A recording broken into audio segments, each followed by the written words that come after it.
Okay. Hey, everybody. It's Rebecca with Retro Crime, and thank you for tuning in for a very special live. Um, there I go with those ums. Nobody likes that. So I'll do that instead. Let's see, where do I begin? I mean, those of you who know the story with Marissa Carmichael and know about my involvement in the case, um, no, all I've really done is just commented on it. And I mean, I've gone on a couple searches, but it's mostly been commentary on my end. And then, I've talked about all the different people that I've come across in this and all the different scenarios that could possibly be why she's missing. And with that, I mean, when you speculate publicly, like I have on a public forum, you tend to get up some enemies. I mean, let's be real here.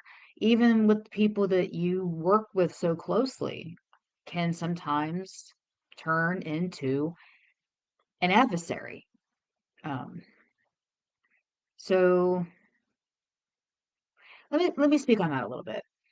So those of you know, I was a part of Star Reign's Let's Find Marissa group, Marissa's Army, all the different names that the groups have been called. I was part of it, for 5 months. Star and I have different outlooks on how to handle this case. And and we work so closely with somebody for so long, friction builds up.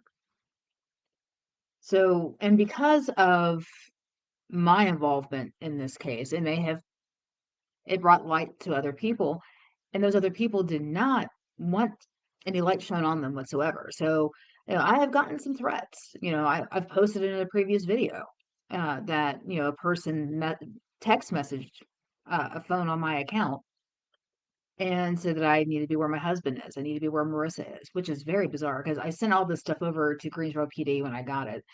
And this person's actually admitting in this text. Meanwhile, I mean, they're threatening my life, saying I need to be where my husband is. And those of you who've been following me for some time know that he passed away, be 2 years ago this Sunday, in fact. And I've talked about that, and I've talked about these threats I've been getting. But for this person to say, go where your husband is, go where Marissa is, they're saying they know Marissa is no longer alive. They're also saying they know where Marissa is. If you want to extrapolate from that. And like I said, if you go to the video I posted on YouTube last week, I think it was, days are coming together for me. There are screenshots of everything that's been happening. So So I've been getting threats. I've been saying I need to mind my business. If I don't stop, I'm going to get hurt. These kind of things. My kids have been messaged. And then Star Rain and I fell out hard. And she had given out some information that she shouldn't have. And now, as everything has been going on with this, even though she and I are not working together, she's getting threats. And this is the weird thing. There's this guy named Big Walt, apparently, that's looking for her.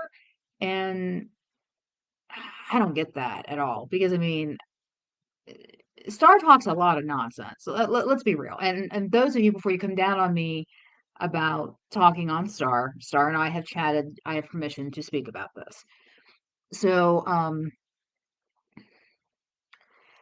she has said some pretty outlandish things. I have said some pretty outlandish things on video. So you know, I can be as guilty of this as she is. And why this guy has decided now after 6 months to come after her, I have no idea. I mean, I would love to know. Big Walt, hi, how you doing? Reach out to me. I'd love to chat and figure out where your head's at, dude. Because here's my thing: no matter what anybody says, no matter what anybody posts, nobody needs to be getting threatened. And my thing is, I'm getting threatened because I'm talking about a part of her life or her lifestyle that she had that could actually pinpoint to why she's missing. I'm getting threatened over that crap. But you got some guy named Waffle Brown posting her picture saying she got what she deserved and, good riddance and all that. Why is he not being threatened with his life? Because I mean, I haven't even said that. I want Marissa to be found, preferably alive, but at this point, I think we all have to agree that she most likely is not. And whoever sent my that phone on my account, that message, hopefully the cops find your butt and deal with it. I have an idea who it is. Not a detective by any means, but kind of observant. So let's see what happens with that. But again, threats just don't need to happen. I mean, like when Sarah and I fell out, she accused me of murdering my husband. She called me all kinds of names and whatnot. She said some pretty mean, hateful things to me. But I wasn't out there looking to go beat her down because of it, because I'm an adult and people use words. I did get angry and I said some harsh things about Emma Villegas when she messaged my kids, and I did apologize for that. So, but anyway, I'm not even gonna touch that. But Walt, dude, give me a call. Find me on Facebook, dude, because like that's weird. Like this harassment has got to stop. Because my thing is, there are too many people doing the harassing and not enough looking. And like I said, I have been on searches myself, two of them. I mean, that Jay Daniels guy went to Trinity. I don't think they actually really did any real looking. So I still think Trinity's on the table as a place to search because it makes no sense why somebody would send me that address and say, "Hey, go here." But yeah, I mean, the whole thing's crazy. Like I said, it's been more than 6 months, and I I hate to be pessimistic here, but I really don't know if this case will ever actually be solved. Because here's what gets me. There were so many people around her that night. So many. Why does nobody know anything? Or is it no everybody knows everything and they're just not saying anything? Because somebody knows something. Somebody saw her wander off with somebody or somebody walk up to her. Somebody saw something. And I don't understand that. I mean, let's look at the probability here. Because in most cases of missing people or whatever, but how can I explain this? I mean, whenever you're looking at a case, especially when it comes to homicide or missing, disappearance, whatever, the first people they always look at are the significant others. That could be boyfriend, girlfriend, parents, grandparents, family members. I mean, they look at these people hardcore because it is not typical for a stranger to just kill somebody or kidnap somebody. It's just you would think it would be the opposite, but I've done some research on this, and it's really not that typical. Most abductions, most murders are done by people are done by the people the victim knows. So I still believe that with Marissa, whoever is involved in this case with her, it's somebody she knows. And because she was around so many people in her life and has so many people involved in her life, that kind of opens up that suspect pool, like that Justin Osmond guy.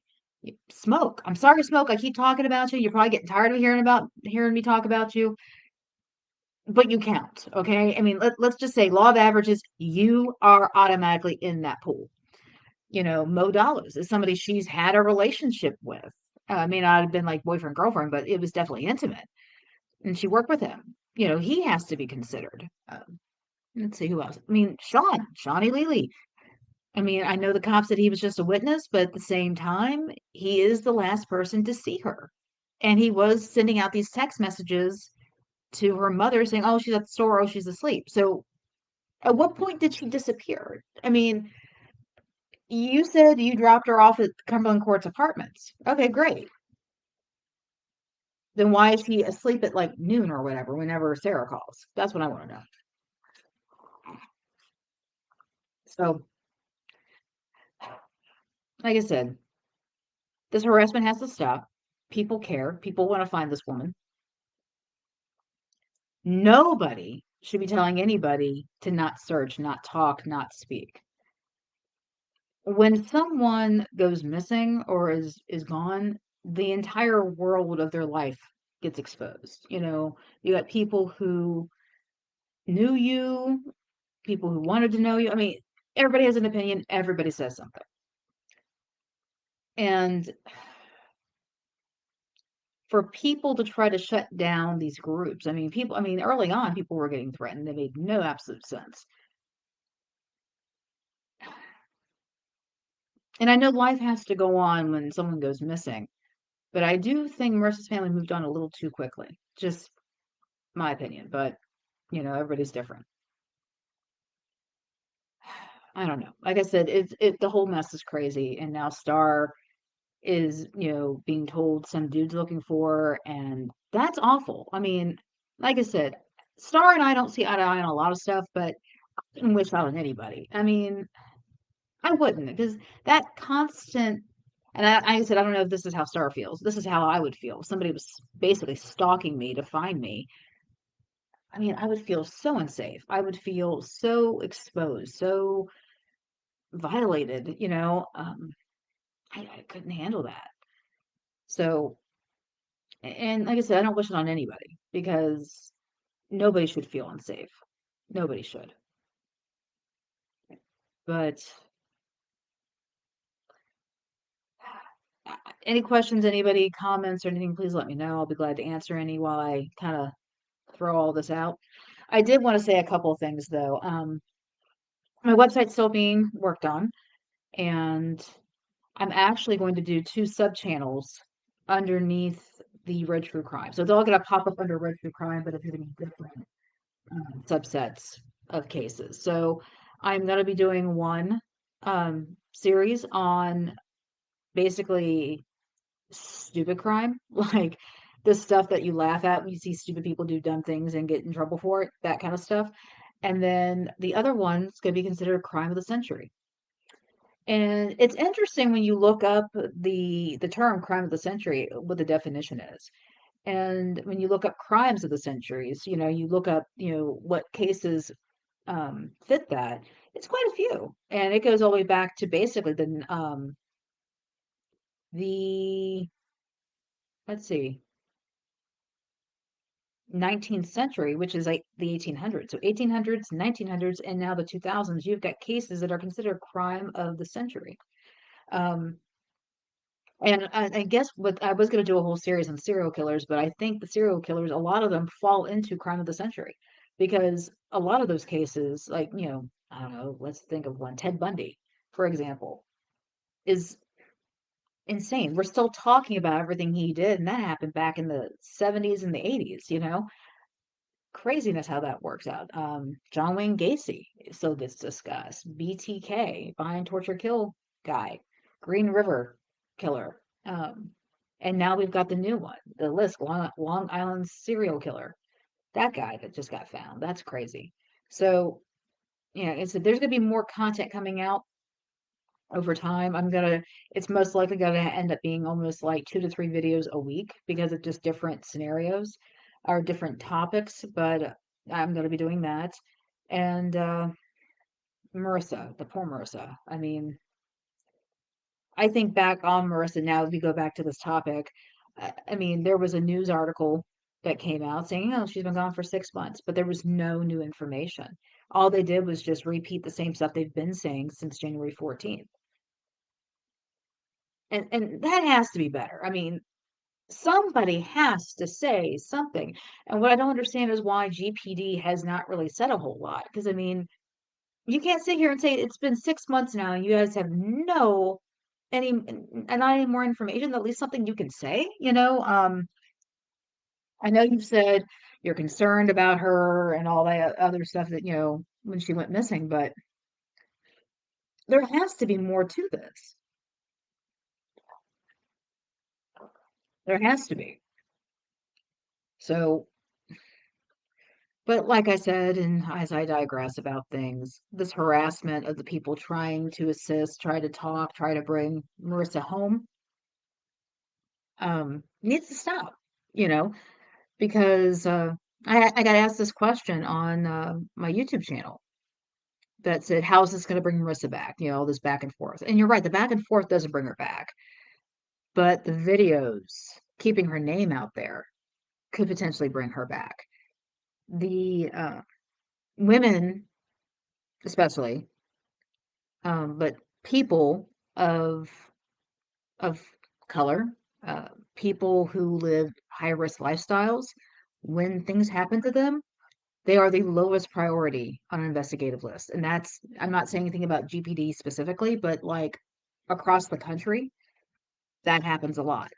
So, which is one reason why I started this, just to bring light to these type of cases because they get ignored so much. And it shouldn't be that way. I had a cousin. Oh gosh, this was back in I guess the 90s. He was gay. I never knew the guy. My mom did. It was her cousin's child, but he was gay. And his significant other, boyfriend, whatever, I'm not sure what they were considered at that point. I know they were together, but like if it was more of like a husband, like a marriage type thing, that I don't know. But there was a domestic issue, and his boyfriend beat him to death with a statue of the David and then threw his body behind some bushes. Wasn't hard to convict the guy, but when they convicted him, they only gave him like 3 years. That's awful. That's like saying people who are gay don't matter. People who are black or Hispanic don't matter. People who work in sex work don't matter. Everybody matters. You just can't keep disregarding people because you think they're less than you. It doesn't work that way, you know. It just doesn't work that way. And I'm pleading with whoever is out there that has this information about what happened to Marissa and where she is, come forward at this point. It's been 6 months, send it anonymously, something. I don't care, but somebody needs to do something because this is getting out of hand. And the fact of the matter that Sarah and Emma and all them feel so entitled to start threatening people like they have, and that is ridiculous. You cannot do that. I'm fairly certain Emma was the one who sent me the text messages saying I need to be with my husband and I need to be where Marissa is. I'm pretty sure it came from her, but can't prove it. But no, we can't be having that mess. We cannot. I mean, the threats have got to stop. And Big Walt, dude, I don't know why you're after Star. I said some really outlandish stuff. I feel kind of slighted that you're. No, I'm kidding. Don't come after me. But like I said, I'd like to know your reasoning why, because like I said, the stuff she's been saying here lately is so minor compared to what she did say a few months ago. Like, my God. And I even got on her about that. It's like, you may have gone a little too far. So we have talked about that, stuff like that. But like I said, neither Star nor myself nor anybody else who has commented on this case for or against or positively or negatively needs to be threatened. It shouldn't happen. Doesn't matter. It just needs to stop. So as I turn the chapter, turn the page on this chapter, finish it up, I will say my usual: be weird, be rude, be safe, and love each other out there. Look for out for each other, help each other, show compassion, show empathy. It's just terrible what's going on out in the world today. You know, people get shot at. people getting ignored, getting drugged, whatever. It This is too much. It's just way too much. And like I said, maybe a minute before I talk about Marissa again. I don't know. I can't tell you what I'm going to talk about from day to day, but the harassment stuff has got to stop. Nobody wins in this situation, and I'm asking for it to stop. So this is Rebecca with Red True Crime. I'm out. Thank you again for tuning in. You'll have a wonderful day, and like I said, be weird, be rude, be safe. Bye.